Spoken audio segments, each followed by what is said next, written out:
वाल्मीकि रामायण के अनुसार जब सीता धीरे धीरे युवा होने लगी, राजा जनक को उनके विवाह की चिंता सताने लगी।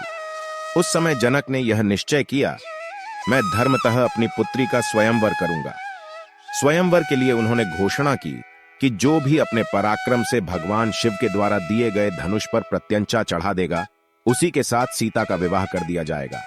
ऋषि विश्वामित्र को भी उस घोषणा की जानकारी थी, अतः विश्वामित्र भी राम और लक्ष्मण को वहां लेकर आए। उन्होंने राजा जनक से उन दोनों को धनुष दिखाने के लिए कहा।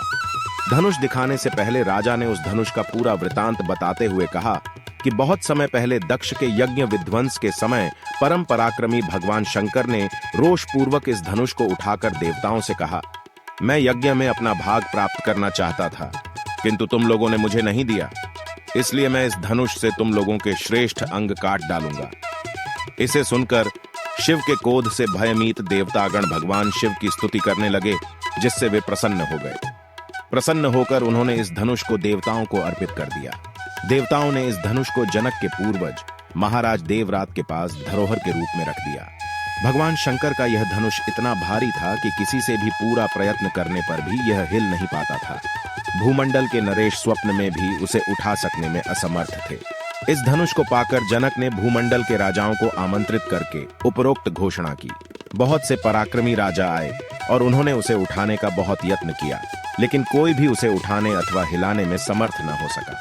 पूरा वृतांत बताने के बाद जनक ने विश्वामित्र को धनुष दिखाते हुए कहा कि यही वह श्रेष्ठ धनुष है जिसका जनक वंशी नरेशों ने सदा पूजन किया है। उन्होंने आशी से इसे उन दोनों राजकुमारों को दिखाने का अनुरोध किया। तब विश्वामित्र ने राम से उसे देखने के लिए कहा। राम ने उनकी आज्ञा का पालन करते हुए उसे देखा और स्वयं ही कहा, मैं इसे उठाने और इस पर प्रत्यंचा चढ़ाने का प्रयत्न करूंगा।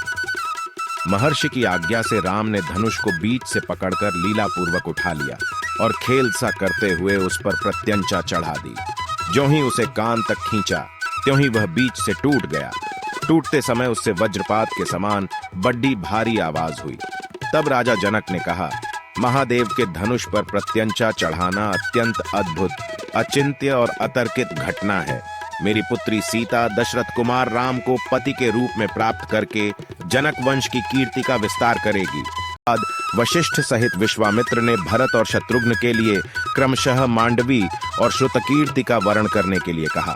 इस प्रकार राम का विवाह सीता के साथ, लक्ष्मण का विवाह उर्मिला के साथ, भरत का मांडवी के साथ और शत्रुघ्न का विवाह श्रुतकीर्ति के साथ संपन्न हुआ। चारों पुत्रों का विवाह संपन्न हो जाने पर राजा दशरथ ने विदेहराज मिथिला नरेश से अनुमति लेकर अपनी राजधानी अयोध्या के लिए प्रस्थान किया। उम्मीद